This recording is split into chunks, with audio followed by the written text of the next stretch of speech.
Welcome to the Education Collective.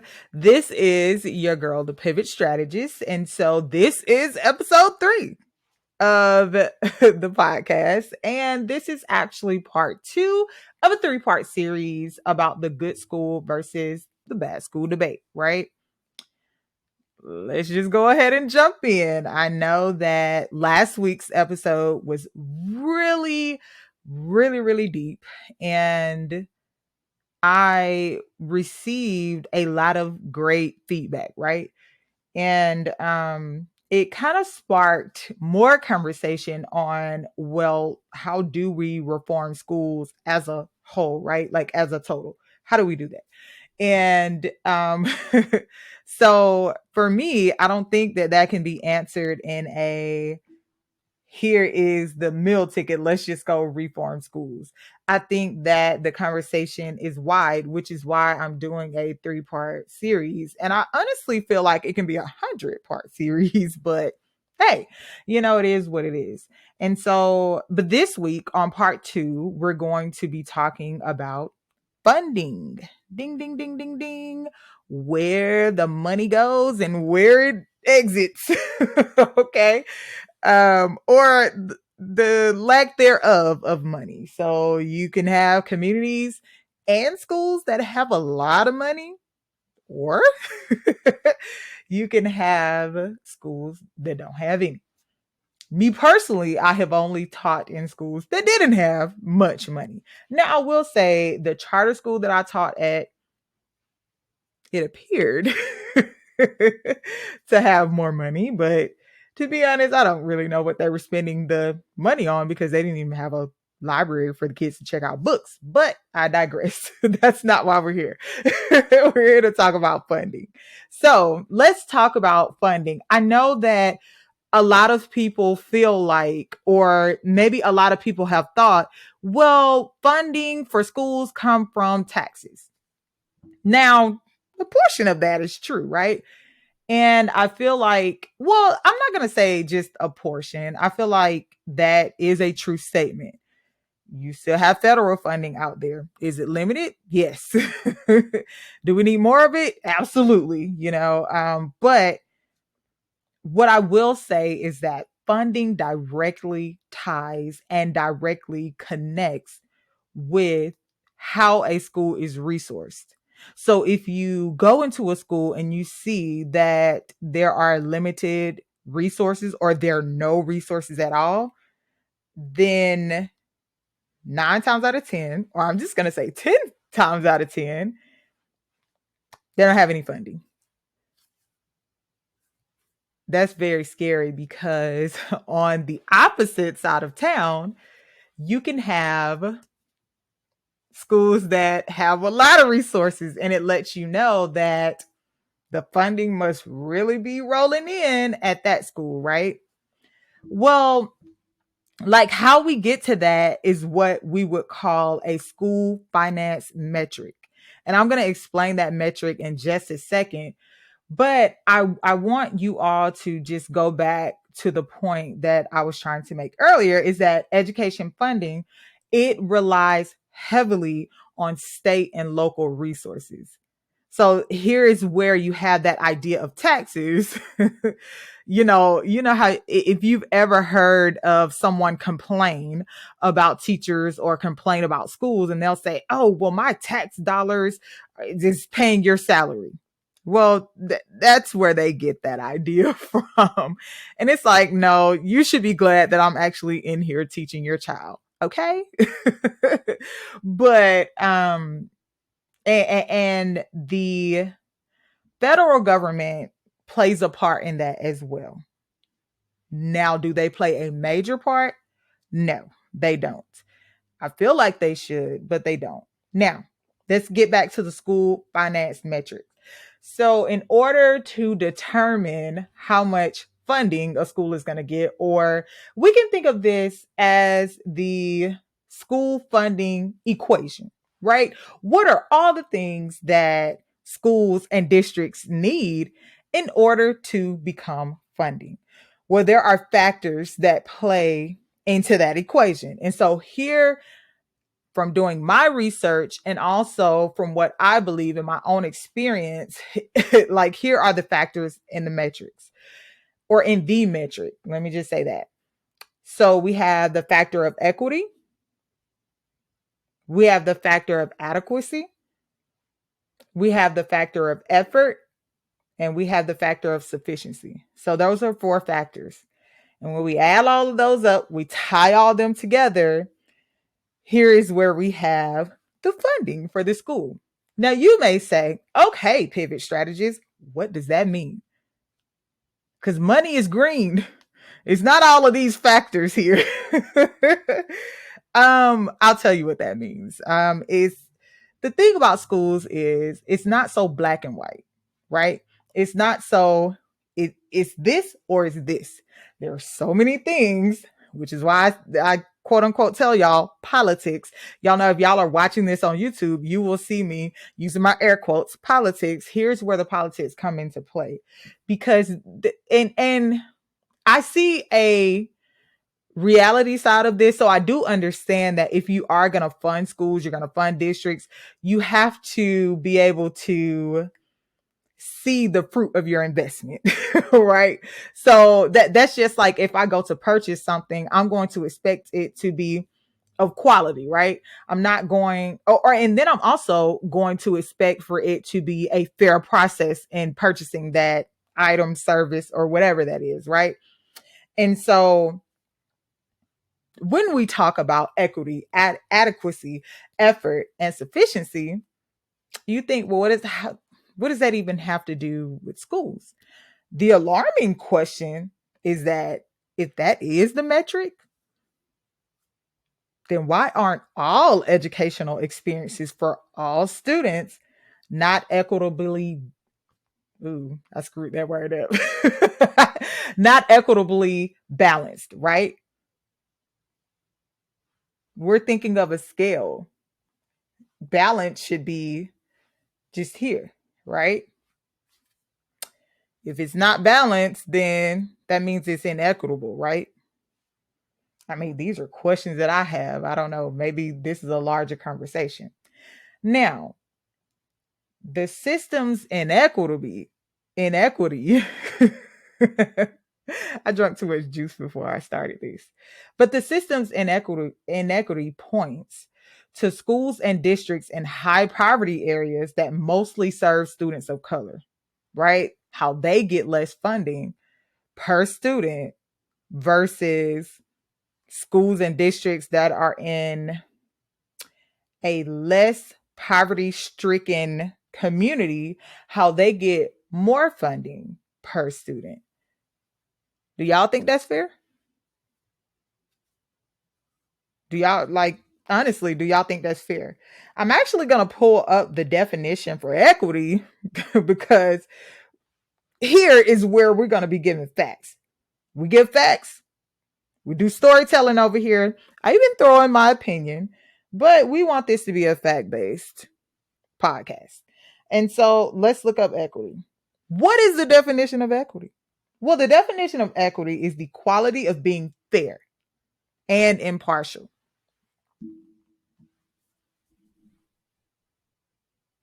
There is a long pause for a reason. Do you think it's fair that some kids don't have the same educational quality, or the quality of their education is not the same? The thing is, all students are not going to learn the same. That's something we can agree on. Not every student is going to retain information the same. However, the quality of the education should be the same. I actually talked about this in part 1 when we talked about the good school versus bad school in terms of school reform. Why is the quality not the same? Because isn't it a thing to say we want all students to succeed, or do you only just want some? Is it that we're betting on some kids and some kids we're not? I don't know. Let's go back to the metric, right? The finance metric where we have equity, adequacy, effort, and sufficiency.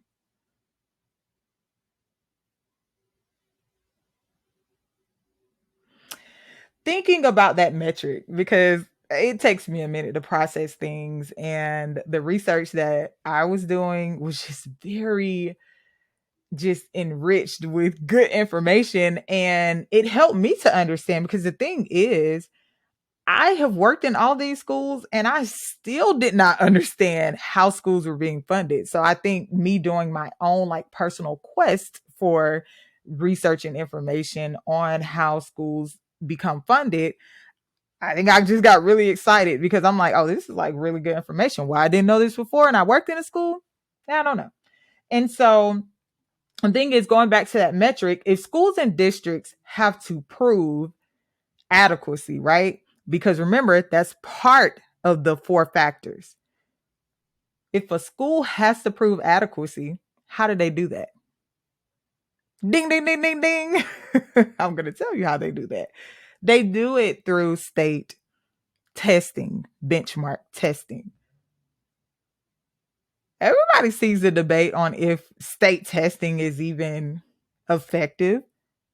I have my own thoughts on that, but that'll be another episode.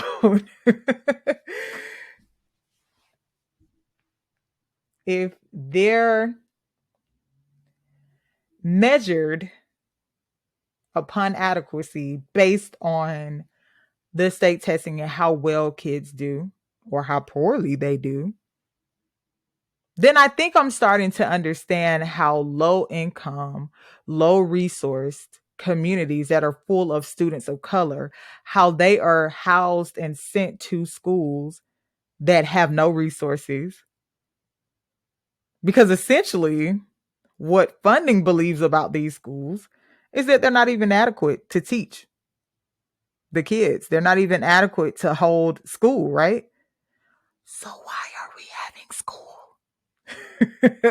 Why are we having school in those communities? I mean, every kid has to be taught, right? So it's just a little enough. Are we okay with mediocrity? Are we okay with just doing a little? Meanwhile, across the pond, they have a plethora of experiences and opportunities.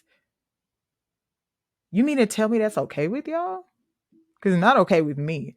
And these are some of the things that I started to question. And of course, when I would bring these things up, let's just say we're in meetings and it's not even related, but if I would bring something of this nature up, everybody's looking at me like, girl, what does that have to do with anything? It has everything to do with it.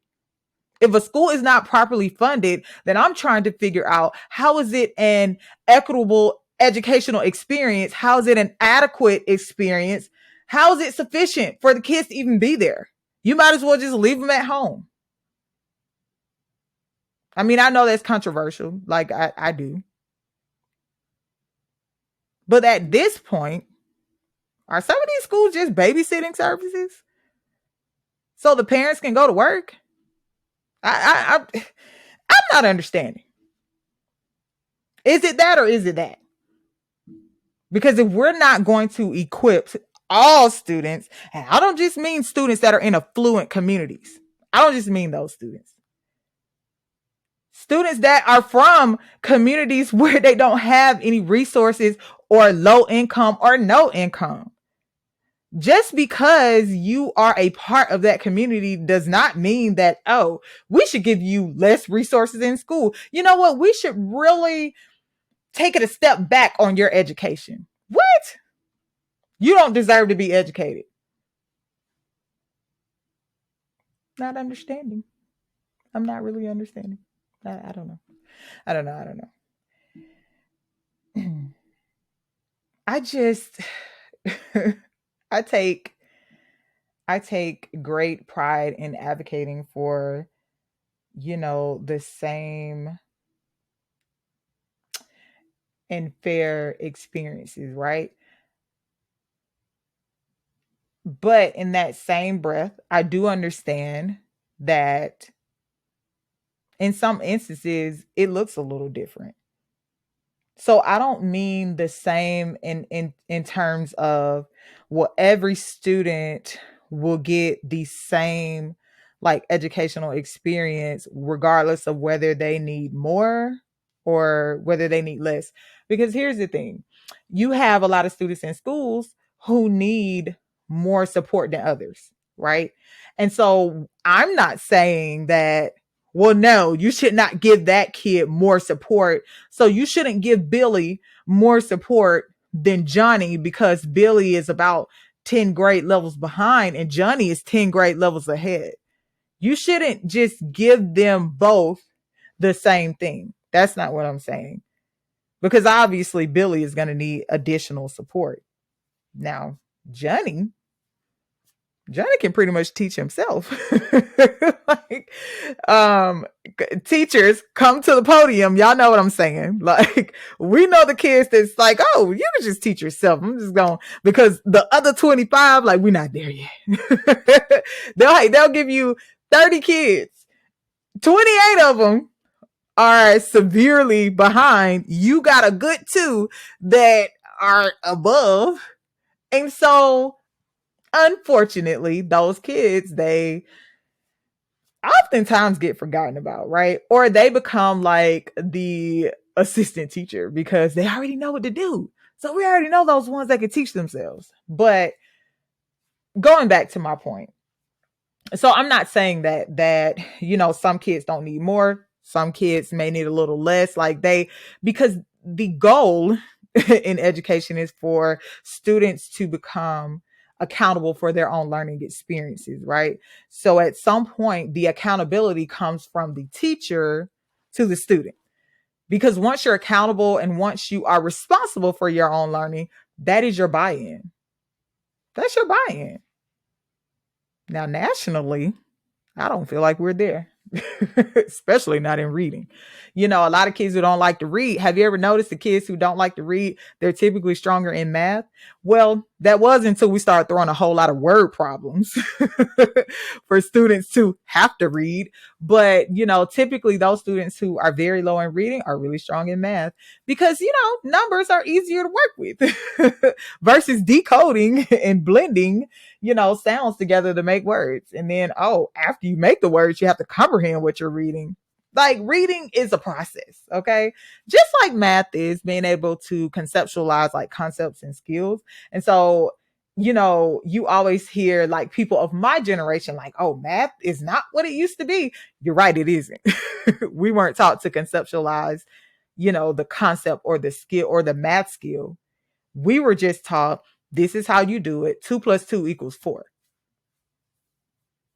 That's what we were taught, and that was the standard. So we were taught standardized ways of solving math problems. Now the kids are taught how to conceptualize these math concepts in order to solve the math problem. It's not that they can't do it the way that we done it. It's not that. It's just that they're teaching you multiple ways to get to the same answer. I mean, I like it, but again, I'm no math teacher. We'll just have to invite a math teacher on the podcast and they can get more into that if y'all want to hear about that. Now, the unfair part about the education system as it relates to reform, because see, we're still talking about school reform. It's just we're talking about how funding relates to school reform.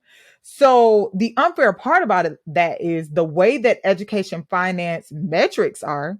So the way that these metrics are, they simply shortchange students from low income communities. It's not fair. It's what I just went on a rampage about. It's not fair. And you know how some people, oh, well, life isn't fair. No, mm-mm.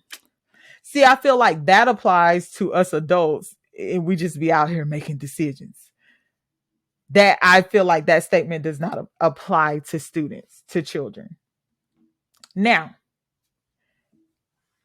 I've talked for 20 minutes about my synopsis of the issue with funding and how it connects and even broken down the metrics for you. So now when you're looking at schools, your local neighboring schools, think about those metrics. Think about them.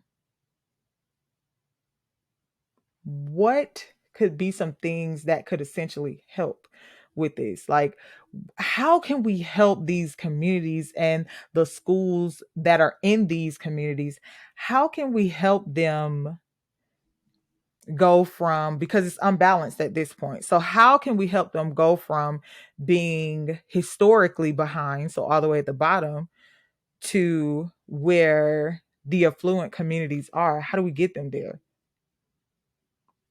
The schools that are in low income communities should receive more federal funding. Remember how I told y'all earlier that federal funding, I honestly thought that schools got a lot of federal funding. Now, probably after COVID and the pandemic, I feel like schools got a lot of federal funding.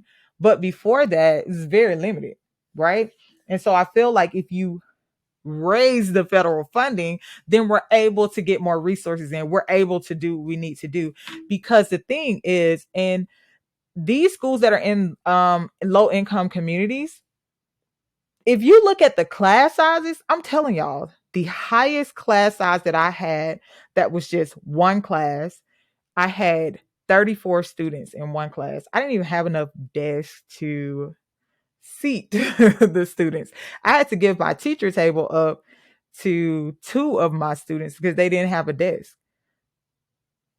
Why is that in that school and in that community? There's not enough funding. You mean to tell me I have 34 kids that, and that was just in one class. If your grade level is departmentalized, then you do the math. There's about 100 students. Like, depending on how many classes you have. If you have 4, if you have 3, luckily in one of my school years, I only had 3 classes, so it was about 75 kids I was responsible for teaching reading. Last year it was only 50 because it was 4 teachers, and plus these class sizes were smaller. So I want to say last school year, I think the max I ever got was maybe 29, and that was in a charter school. And so, but public school, they don't care. Like, after about 30 kids and they just started adding to my roster, I was like, where are they going to sit? I don't even have room for the 30. But I feel like with more funding, we're able to give more. So the federal government needs to give more funding. Okay. I feel like more federal funding only helps to improve the economy, because here is how. If you give more federal funding, kids are able to get more resources. They're able to get the help that they need, right? You're able to see the student outcomes rise. And essentially that feeds into the global society of, kids who are, becoming the next entrepreneurs, becoming the next app developers, becoming the next tech company. I don't know, but it gives more opportunities to globally compete with other people in our society, right? And so it only helps. So it almost feels like we're hustling backwards. Same thing I said last episode. I'm like, we were talking about something totally different and ended up with the same statement. I don't know. There needs to be a change in what constitutes adequate means of education. And so if we're going to base the adequacy as a part of this metric, if we're going to base that off of state testing, we got to do better. Remember, I told y'all tune into another episode so I can tell y'all how I feel about state testing. But we've got to find a different way. Now, I'll give y'all a snippet on how I feel about state testing. I personally feel like if a teacher or if the school didn't create the test, it has no business in the schools. That's my personal opinion. Because I just don't believe in companies who are selling this product and saying that, oh, student outcomes and use this product. And the reality is that those tests, they don't consider that every kid has a different upbringing. So in the test, if we're talking about a certain plant that you would find maybe in your backyard. Did you consider transient communities? Did you consider those communities? Because where are they going to look for that plant? They've never seen one of those plants. So I think that it's disproportionate in means. And this is why those type of tests are very harmful. In the state of Georgia, I encourage all parents, refuse to test for your kid. Wasn't designed for your kid. It wasn't designed by someone who has had experience with your kid or a kid like your kid. So I don't agree. I can go into another deep analysis on why I don't agree in a different episode. So the adequate part of the equation, I feel like needs to be changed. Now, I don't think that it should not include student outcomes, because it should. The thing is, if you're going to put more resources in a school, then you have to prove that the resources work. So I understand the importance of testing, the importance of assessing students to see if something is working. There's no reason to keep doing something if it's not working. If the data, if if the means, the outcome is not showing that it actually works, that means, again, hustling backwards. Like, and so I feel like those two things are needed to kind of help change the way that we see funding and how it connects to school reform. Now, I do believe that the answer to school reform as it relates to funding is multifaceted, right? So the answer is multifaceted. I don't feel like we can get to the answer in one pathway. I feel like there's several pathways, right? Now, that's the reason for reform, right? There needs to be a change. Now, we have to change the metrics. Maybe we need to modify the metrics, because maybe the metrics aren't so bad, but we just need to modify them, right? I feel like how we're doing things now is very harmful. It's unfair. And it does nothing to support the success of all kids, because we have a sector in this world that feel like if this thing worked for some kids, then we have our success measures. I'm not okay with just some. I'll take all for 500. Like, we're not doing some. It's all or nothing for me. Okay. And it's not unfortunate, but fortunately, I take that approach because I'm not leaving. Listen, I was about to get real spiritual on y'all, like, because let me tell you something. We leaving the 99 to catch that one. Okay. Like, so we're not leaving anybody behind. Nobody's getting left behind. That whole no child left behind. It was supposed to be where we're leaving no kids behind, but unfortunately, a lot of kids got left behind. Hence why we have what we have now. Now, that has to be a part of the change. And it's not okay to be okay with where we're at now. There are a lot of people who are just okay with where they're at now because they're looking at it as an individual issue, right? Well, my kid or the kid that, I don't know, I raised, or my nephew or my sister, brother, cousin, they don't have those issues. So that doesn't mean their classmate Billy doesn't. Like, come on now. Remember, all or nothing. Either you're not going to care at all, including your brother, sister, nephew, son, daughter, or you're going to care about all kids. I don't care. Like, it's not okay. It is not okay. My next series is going to be on what we can do to truly help in the classroom, right? Because there are a lot of things that are accepted in the classroom that are just not okay. And I think we're seeing it, we're living it out on the news every other day. So the more we know, the more we grow, right? The more the community grows in the awareness and advocacy. Because you may say, well, then what can I do? I truly want to do my part. What can I do? I would start by the district level. Start going to the meetings. Write your district leader. Write your state and local representative. Write them. It's not a crime to inquire about, well, what is your take on school reform? What do you feel about it? What do you suggest we do? Because obviously it's not working.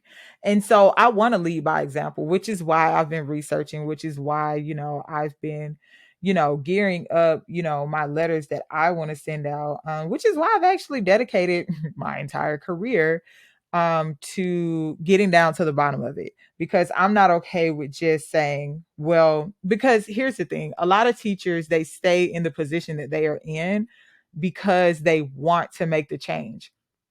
I have the same sentiments. It's just that my path looks a little different. Y'all will see the pivot strategist, Olivia. Y'all will see me in educational policy because I'm not playing. I'm not. I'm not. It's a by any means necessary approach for me. I've seen enough, and enough is enough. And I'm not going to stay complacent. I'm not going to sit on the sidelines and watch the problem just get bigger and bigger. It's not going to happen for me. Does that mean that we shouldn't have people in the classroom? No, that's not what I'm saying. There's a need for everyone, right? It's just that my need has led me into policy, because the policies have to change. This is why I started the podcast, because I wanted to decompress, but then I also wanted to talk about some of the policies and some of the practices that we have in education that a lot of people just don't know, but a lot of people haven't thought of. But then also a lot of people know, but then now they want to search for a solution. So I just say that we've got to start challenging our districts, our schools, as well as our state and local representatives. When we start challenging them, and I don't mean like saying, hey, I want to challenge you. No, ask the right questions. Like, if you want to know about school reform, ask them. It's not a crime to ask them. What are they going to tell you? No, I'm not going to tell you about school reform. Then at that point, you shouldn't be voting for them. So voting matters, guys.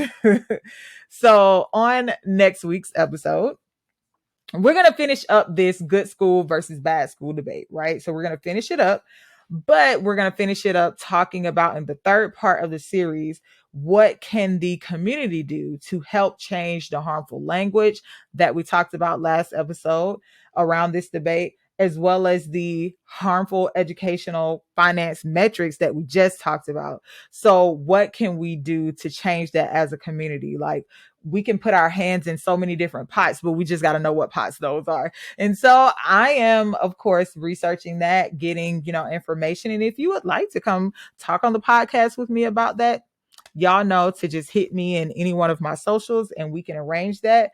But this has been such an amazing conversation, guys, and it will be a continuous conversation. I've gotten so much good feedback. I've had like teachers text me and like, oh my God, like this is so good. Like, you're talking about the things that we always talk about in the teacher's lounge, but we really can't say it out loud because of the politics, right? And so now that I'm out of the classroom, I am your voice, And so until next time, I am officially OUT out.